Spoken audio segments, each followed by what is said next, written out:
Hey, welcome to another episode of Go FUD Yourself. Today is Degen Day, Degen Wednesday. It's supposed to be Degen news. There's not a ton of Degen news today, but we want to respect the scheduling, and so we'll try to talk. We'll try to talk as much. I enforce the scheduling. We'll try to talk as Degen as possible. On that note, Kara, how are you? I am so great. I actually really like having Degen Day because even though it's sometimes hard to find Degen news, it really makes sure that we are kind of keeping our ear to the ground on new projects and what weird coins are doing and stuff that we might not otherwise think about.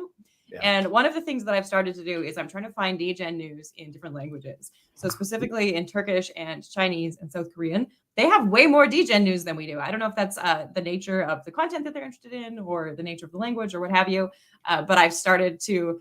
I'm not going to pretend that I can speak Turkish or anything like that, which brings in the next difficulty is sometimes I like Google Translate this news and I'm like, do I have this accurately? Right. Like, this doesn't make sense. But I'm thrilled if somebody does have Degen news weekly, if they want to send it to me, would love that because I'm only one person.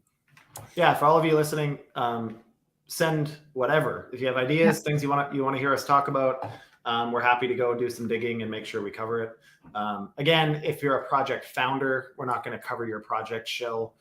But if you're just a community member or something and want to put us on to some interesting narratives that we think are useful to our audience, then we're happy to talk about them. Okay, quick shout out to Satora, formal verification. Heck yeah. Build, what is it? Move fast, break nothing. That's right. Which is kind of cool. Move fast, break nothing. Love it. Anyways, big fan of this shirt. As always, thanks, Satora. And we're a live show, Monday to Friday, 12:30 p.m. Eastern, every day, Monday to Friday. Generally, it's both of us. Kara's flying the coop for a couple days. I got to get out of here. Yeah, she's getting the hell out of here. It's summertime. We actually have some really cool guests coming on. So check out our Twitter for that. But today, all right. Today, we got to talk about Nansen. Oh, no. Just wait. Like, share, subscribe. Thank you. Go. Today, we got to talk about Nansen, and then we got to talk about Uniswap. We're going to talk about Pepe a little bit, mostly because Mr. Producer loves Pepe. Not the rest of us. And then we're going to talk about what overseas are doing and how they are trying to become a DeFi hub. I know that sounds really vague and maybe should be on the crypto arms race, but I couldn't let it go today. And then we're going to talk about all the wild ETFs. I left ETFs to last because you know that we're going to talk about it until we run out of time. For the majority of the time, if we start with it. Yeah. All right. Let's freaking go.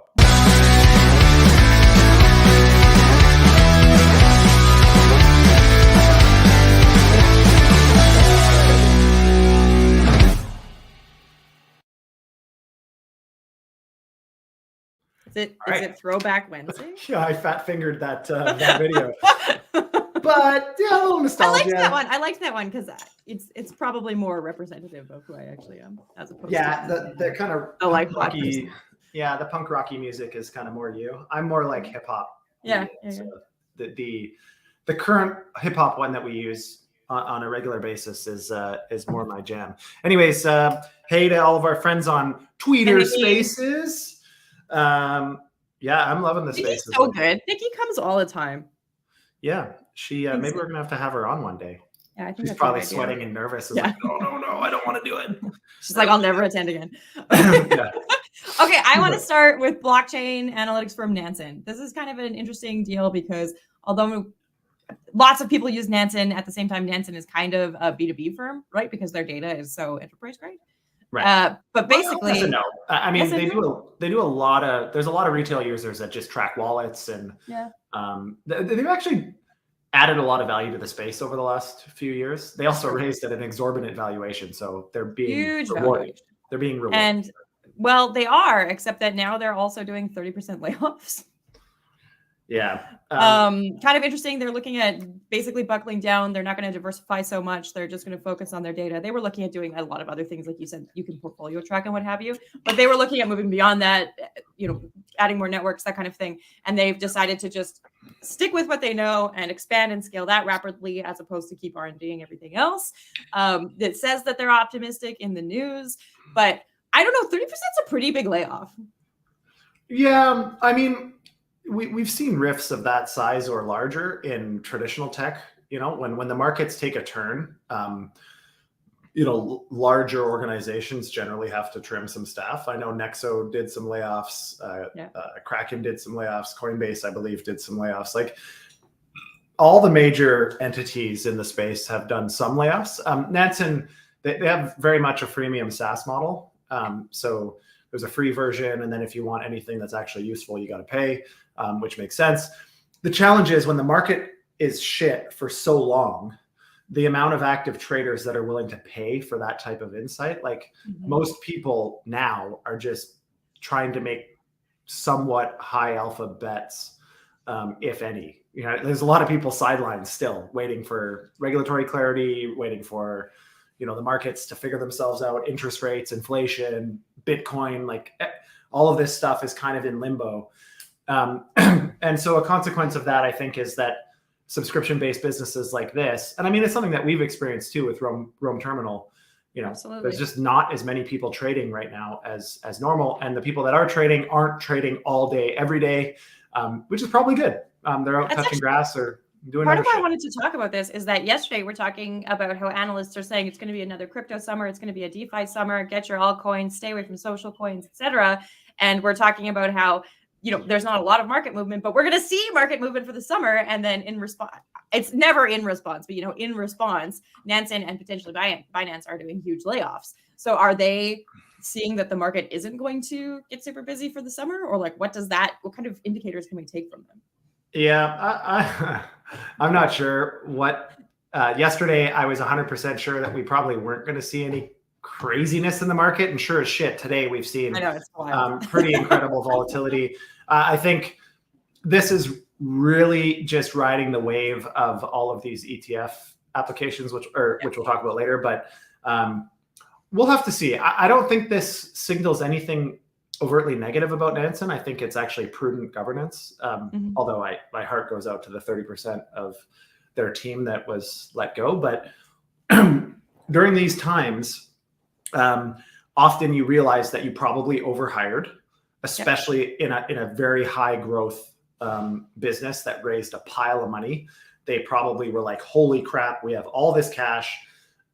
We have all these users. The market's going well. Let's hire, let's expand, and then when the market turns a little bit, you've got to take stock in where your actual value add is, make higher probability bets, which is what they're doing, and shuffle your team sometimes. And I mean, it's different for smaller firms, but when you've got, in the hundreds of employees, sometimes it's nice to just reset. You can go, there's a lot of talent in the marketplace right now. And talent is a lot more affordable. Also, the problem with hiring during a bull market is you end up paying many multiples often of what people should be paid. And also when you feel confident, you end up kind of like overestimating how much you should be paying, right? You're like, we're an incredible company. We should pay out the ass. I was reading in relation to this news, the median salary at Amazon and Google business essentially. And it was like over $200,000 for just average, like not even middle management, just typical employees, which is obviously a huge average of funds, right? Like the average person, I don't know. I guess I shouldn't say the average person isn't worth $200,000, but you know what I mean? How much value are you actually bringing to the company? Aren't you a lib? Don't you think everybody should get a free a couple $100,000 a year for doing no work? Isn't that how it goes? $200,000. Anyway, the other thing that I find kind of wild about this article or about this topic is that Binance is also looking at doing layoffs. They're looking at about 20% of its workforce. It's just rumors, but so far everything that's rumored about Binance ends up being like real. So I'm just rolling with it. But the way that they're talking about it is not layoffs and is not reducing workforce or cutting the workforce, but a talent density audit. And that tells me that they have a fantastic internal communications team. I wish I had thought of the term talent density audit. Yeah, that's interesting. But I mean, again, I think a lot of this just comes down to cost, right? I mean, obviously, making sure that, we could be in for a prolonged, I hope not, of course. My entire livelihood is based on blockchain and crypto, generally speaking.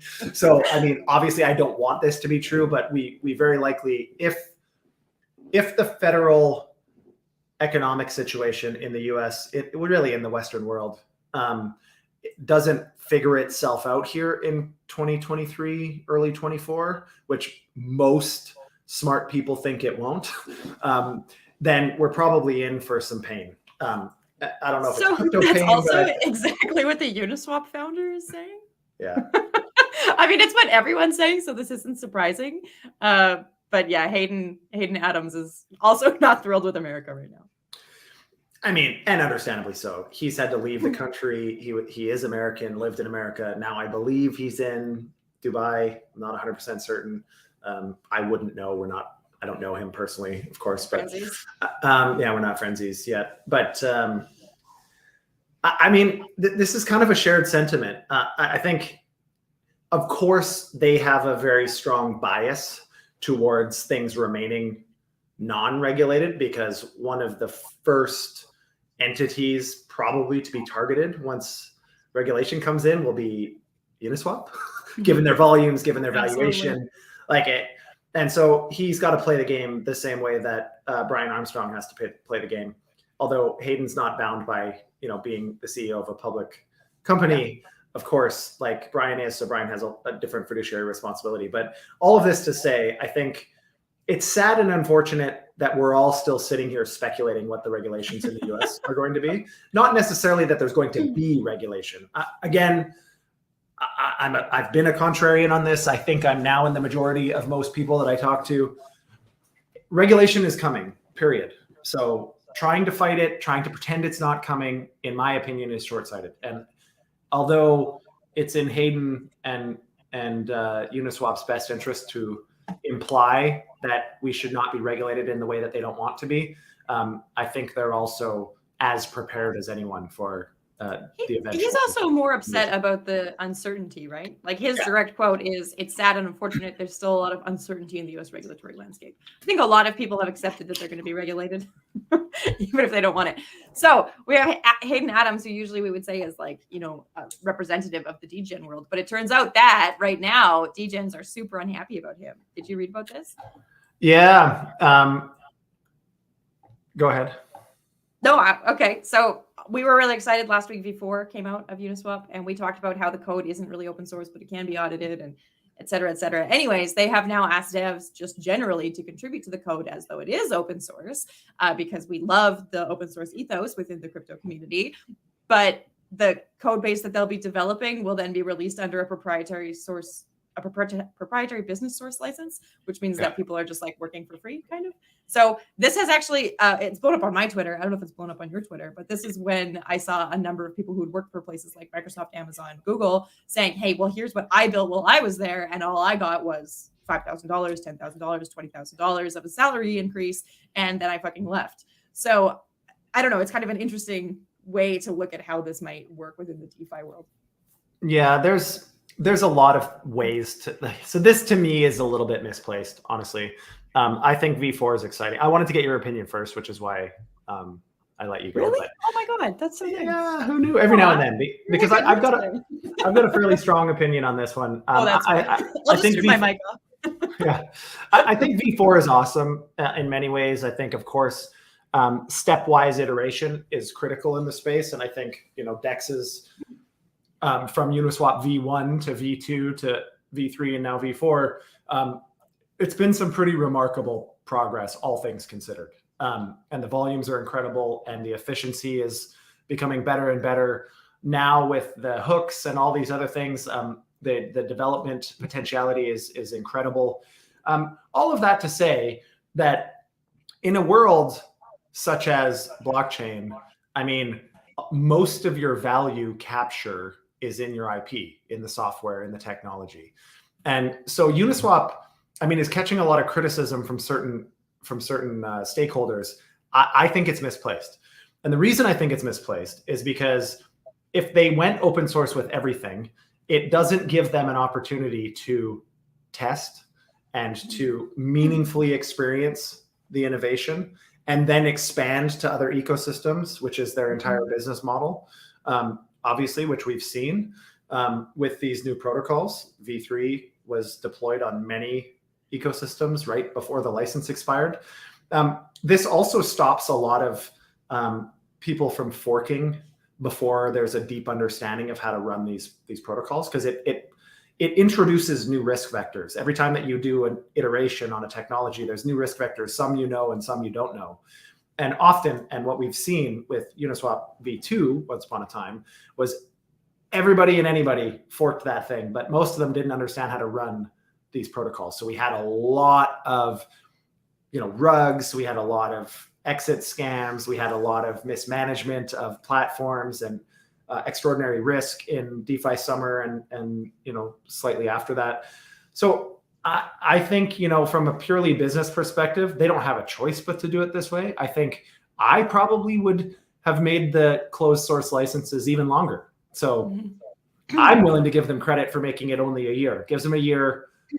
Normal IP protection via patents and other is 7+ years, where nobody else can compete. More they can compete, but they can't copy. And 1 year in an emerging technology space, I don't see that as problematic personally. I don't see it as problematic either from a business standpoint, but I am interested in the concept of why people came to DeFi and who's still here and how they're participating, right? So since we've been in this bear market, most of the people who are still in crypto started early, right? There's not a lot of new entrants, and they participated in a way where they were building it. And they might have worked for free on a project. They might have been part of a Telegram group or a Reddit group or something to that end, where they were giving a lot of feedback for free. Maybe that's how they got their alpha and made some money, that kind of thing. And so you had this really grassroots ideal, and you were happy to help a brand new project that was bolstering. But now that Uniswap is the biggest DEX, it probably feels like a little bit of a slight to not have been rewarded in such a way. Yeah, I feel like that's a little misleading too, because generally, if you're making if your code upgrade is selected, there's a bounty for that. So if they use your code, you're getting paid, right? Like generally. And so, I mean, that's typical. We're seeing that with AI right now too, right? There are a variety of companies that have like prompt competitions and that sort of thing. So I totally get it. It's just interesting to think about how the ideology of what DeFi is turning. And we thought maybe that would just be represented in regulation, but it's also represented in business practice, right? Yeah. And again, to me, that seems obvious. Like there's very few markets and verticals globally that everything is just open and a free for all, and everybody's welcome to use our innovation immediately before we have a chance to capitalize and capture value based on it. To think that that's going to exist in any tech space, to me, is short-sighted. I don't think it was ever going to exist. We all kind of wanted to believe in the early days that the government was going to leave us alone, regulators were going to leave us alone. But again, we can't have it both ways. If we want the space to grow beyond what it is right now, we need to appeal to the masses, which requires a lot more protection, a lot more nanny state, whether we love it or not. Again, I don't necessarily love regulation. I don't necessarily love closed sourcing things, but it is standard in every other realm of business, and especially technology. You have to protect your IP. So this to me is just normal. Like, this is standard business practices. It's smart. You have a responsibility to your shareholders and token holders to protect brand value, and protect shareholder value if they own equity. So I think to anybody kicking and screaming about this just doesn't understand corporate governance. In my opinion, yes, I would love it to be a free for all. Still, I think the benefit of the free for all outweighs the risk in some ways. But as we've seen, north of $100 billion evaporated last year. So that's not insignificant. Do you think Pepe is still a free for all? Okay. So I'll lead into this by saying I've been completely against Pepe. I don't do meme coins personally. Nothing against meme coins. A lot of people make money. A lot of people enjoy it. I don't. To me, it's pure speculation. It's pure Ponzi. Someone has to lose for you to win. I'm usually the one losing. And I don't like that. So by the time that I decide I'm going to get in, I wait way too long. The hype train has already left the station, and I'm running down the tracks behind it, hoping to catch up. And it just, then the downturn starts, and I didn't get the benefit of the upswing. So I usually end up losing or barely break even before I exit, and it was all for naught. And so I've just thrown my hands up and said, beat it. Now, Pepe was all the rage for a minute. It caused Ethereum gas to go bananas, as far as I remember.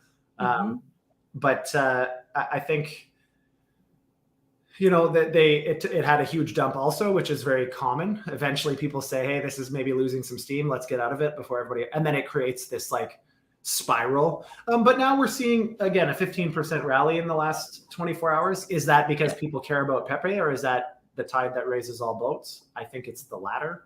But yeah. So it's still, despite the massive price inflation, which was 15% in the last 24 hours, it's still trading at a quarter of what its all-time high was in May. Yeah. So that's just important to note. And of course, that's a fraction of a cent, but yeah. Yeah. I mean, down 75% sucks because, again, as I said, there's a lot of people that jump on the train or try to catch the train after it's left a station. And those are the people that end up in all sorts of pain when this dumps. There's a whole bunch of people that purchased this when it was 3x higher or more than it is now. And sucks. Yeah, that's, it's the bag holder dilemma. You've got a lot of bag holders that bought into the first violent pump and probably won't see that again for a long, long time, if they ever do. Absolutely. So, I mean, maybe in not financial advice, not financial advice. And definitely don't trade based on what I suggest, because my counter trade JD always. Yeah, my trading record is probably not that good. Okay, before we move into EFTs, we've got one more. This one's a little bit crypto arms race and a little bit DeFi news. So basically, the AMF, which is the financial authority in France, has published a public discussion paper about what DeFi is. And you have from June 19th until September 30th to go and give feedback and that kind of thing. And they've actually done a really great job of having it in multilingual and that sort of thing. But I thought it was interesting because the discussion paper, which is by the formal authority, is actually trying to define and identify what DeFi is. So instead of saying this all needs to be blockchain finance, or this all needs to come under the securities authority or anything like that, they're like, okay, we should really think about what it is and what people are doing with it. So right now they're just trying to identify and make sure that they understand all of the components of DeFi. So smart contracts, protocols, DEXs, trading, initiation, settlement, blah, blah, blah. And then it's also trying to talk about what risks there are and what sort of risk factors might play in, and essentially the whole ecosystem, which is kind of interesting. And then they're also looking at tokenomics, governance related aspects, DAOs. They're really it's really thorough. They've done a good job of that. But then the intention here is that instead of trying to regulate DeFi as regular finance or as TradFi, like what we're seeing in America and in Canada, they're looking at a progressive and proportionate approach to separately regulate DeFi.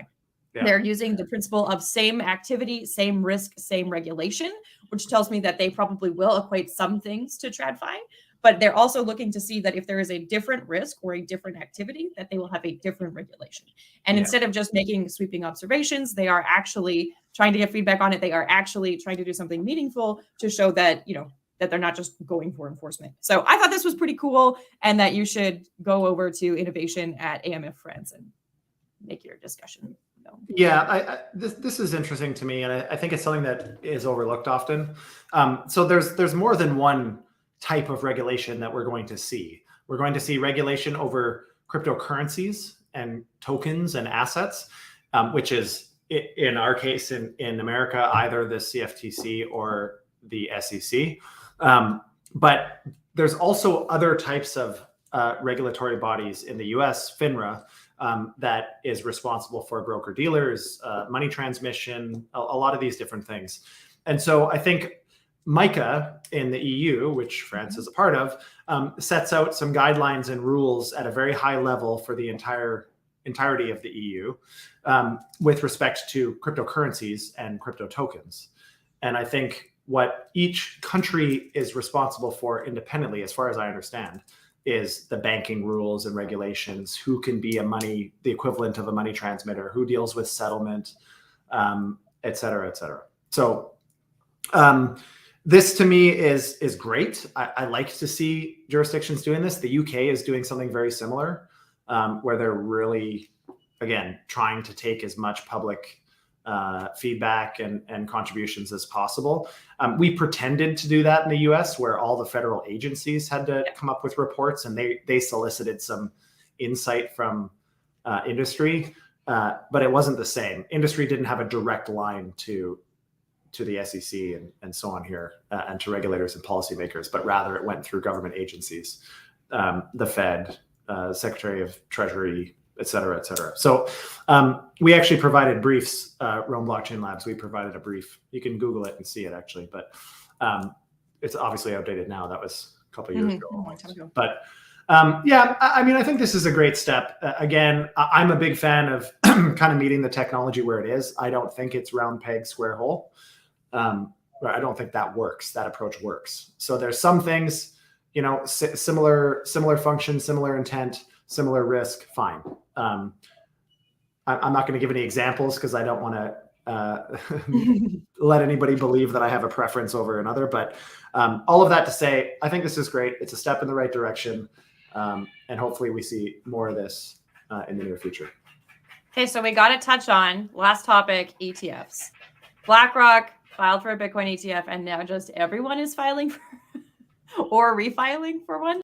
So we've got EDX Markets, which is Fidelity, Schwab, and Citadel. We've got Wisdom Tree. We've got Invesco, and I'm sure there are others. Those are the ones I've listed, though. Yeah, like Fidelity is, I think, 14 trillion or something in assets under management.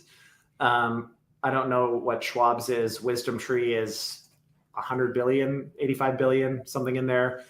Citadel is in the trillions, I'm sure. Yeah.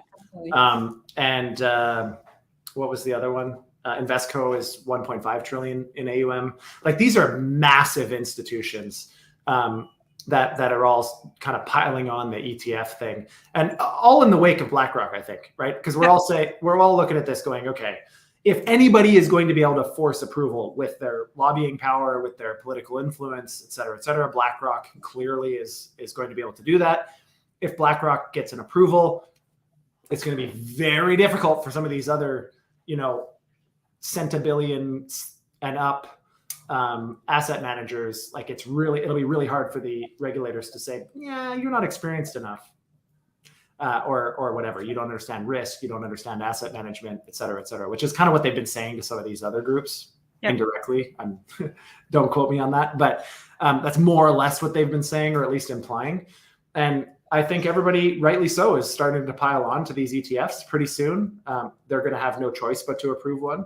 Once they approve one, it'll be fast. They have to approve all of them. Yeah. They don't have to, but I think, you know, the argument in support of approving more than one is pretty strong.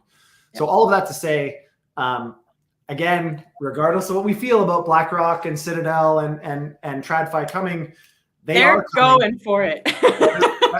whether we want this or not, we need to adjust. And if we as a space want to maintain some ownership and not pass it all back to TradFi, we need to innovate quickly. We need to support innovators. We need to support projects that are trying to compete with the incumbents.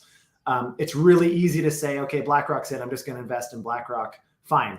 But if you truly believe in, you know, what the promises of the space, meaningful innovation, meaningful upgrade to the structures of TradFi as we know them today, then it's important to support other innovators other than just the incumbents. And I think with enough support, we're going to see some incredible companies built over the next 5 years. And I'm really excited to hopefully be one of those companies, but also just to see that happen and be a participant.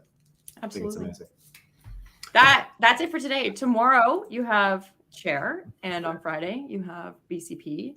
And on Monday we have a super special guest also. So make sure you tune in for some different voices. Different voices, different faces. Different opinions. Yeah, it'll be a lot of fun. Quick shout out to Jeremy. Ocean Block is here again. Evie, Nikki, everybody. Thanks for joining, guys. Live show Monday to Friday, 12:30 p.m. Eastern. Like, share, subscribe. Help us spread the word. Go find yourself. And Kara, go find yourself. Talk to you later.